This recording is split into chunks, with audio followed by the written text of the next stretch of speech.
I've got to nip into Paisley and see my mother today. The kettle's on for a coffee. Let's have a look at how bright it is out here today. Probably not that bright. No, it's not. Oh, it is quite bright actually.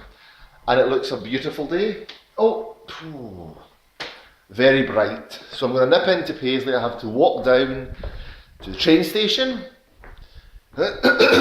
Excuse me.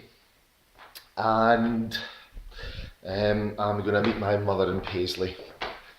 And I'm going to jump into a couple of shops, see if I can get some work.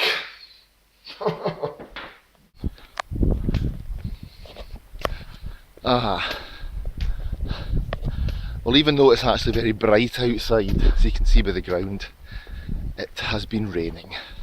So I've got my umbrella with me.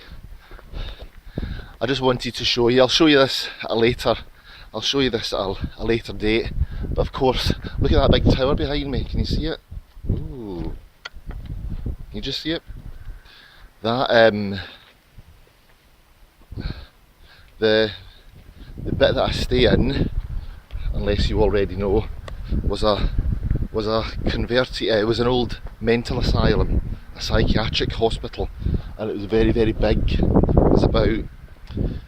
There's about 120. I think it's about 115, 116 properties in the area, or in this bit that I live in, and I'll show you more of it later. It's quite interesting. Look at that building behind me. That's lovely. See this one here?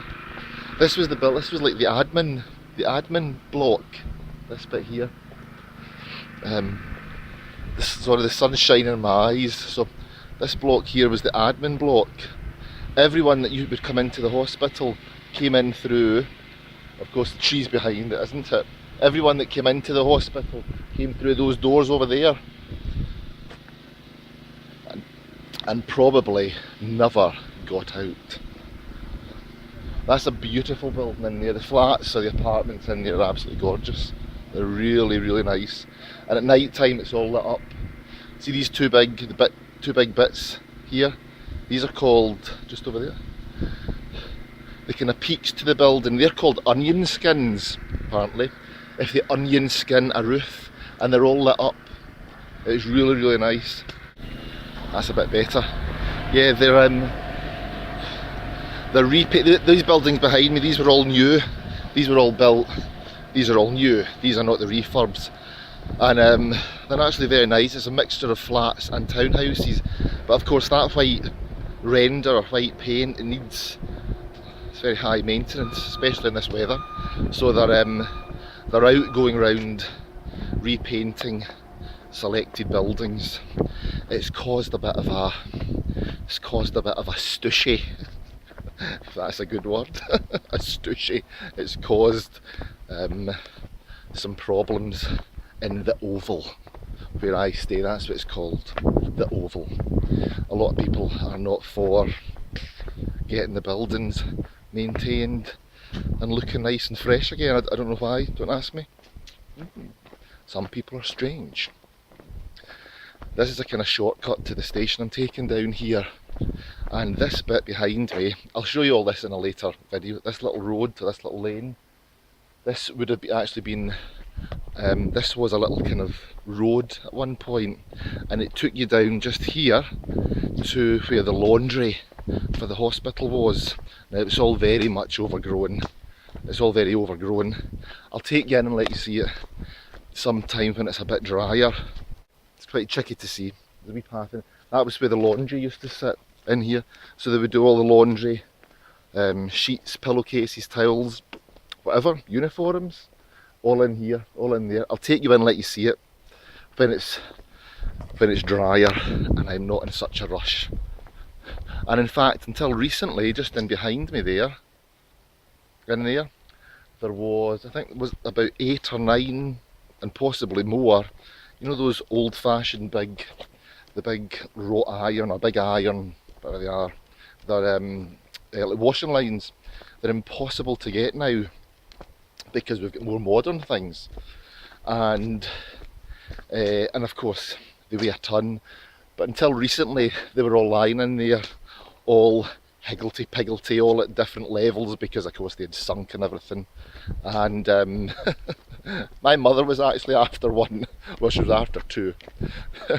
Go and get a shovel, go and dig them up. It's quite a nice walk to the train station actually, it's very quiet. What I find living up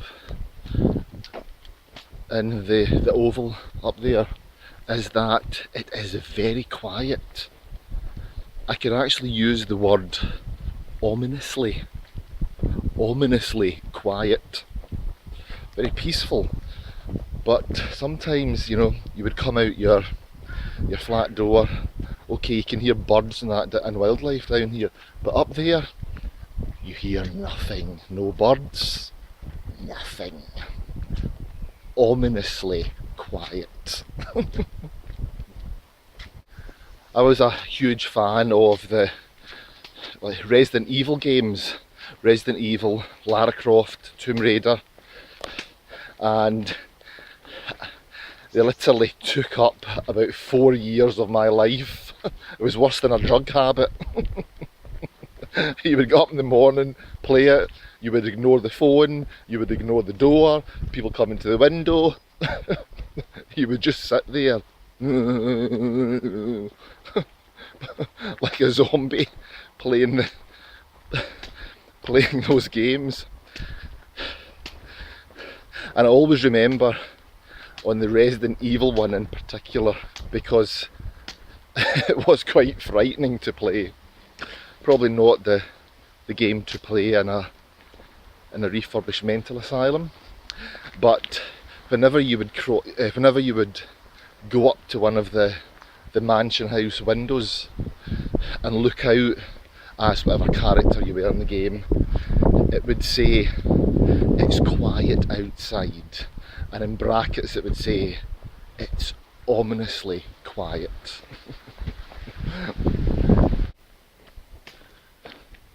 Obviously, being an old psychiatric unit or an old hospital over 100 years old, there's obviously a lot of history to it.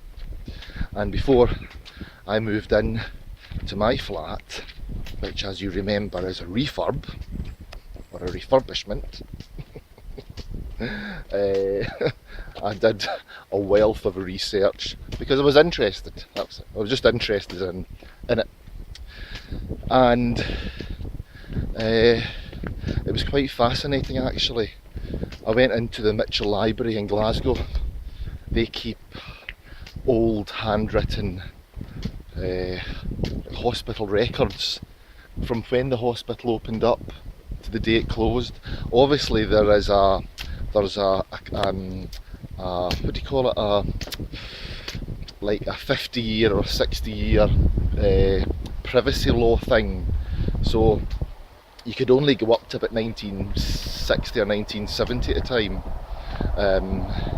and just to respect people's privacy, but it was fascinating looking back from when the hospital opened up in 1897, I think it was, and what people were getting put in with. It was bizarre. Back in those days, of course, your husband could put the wife in for any reason. So there was a male and female side to the hospital, and the female side filled up first. Goodness, can you imagine if you could do that now, eh? My lord. So your husband could just get you committed to the hospital for whatever reason, and they would always take the man's side.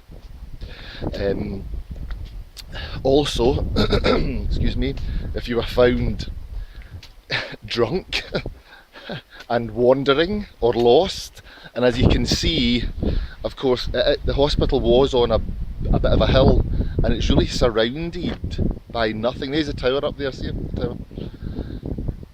It's really surrounded by nothing, and there's a canal that runs more or less all the way around it. So if you get out there late at night or in the early hours of the morning to try to escape, you probably wouldn't get very far. But yeah, the husband could put you in. The husband could put the wife in.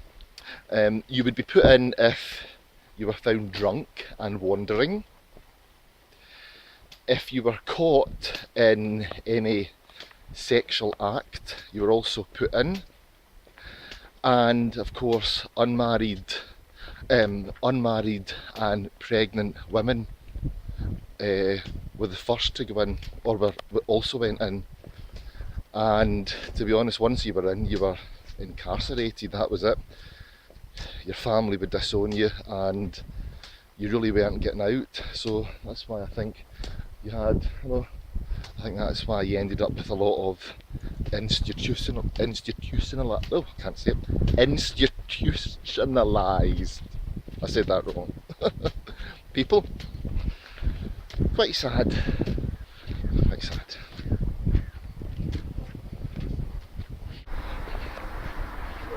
Well, that was quite quick. As I ran down to the station, the train was just coming in. It's only a single track line from the train from where I am to Paisley, and it never runs. There for all your train enthusiasts, there it is behind me, can you see it? Whoa. I could never understand the fascination with getting train numbers and what are those people called, like train, you see them all standing at the end of the platform and jotting down train numbers, and here we are, Paisley.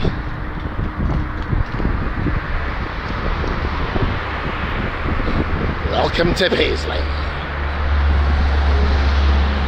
So I've just met my mother and we're going to go for a bite to eat.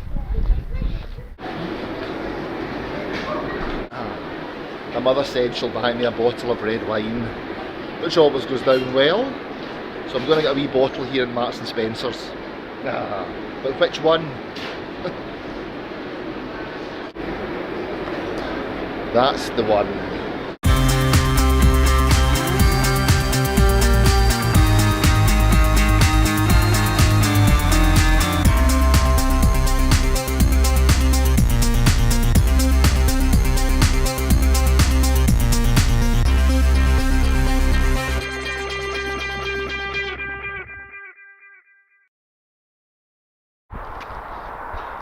I've got my hat back on outside. That was a lovely little meal. Thank you, Mother. You're welcome. You don't And a lovely wee glass of wine too.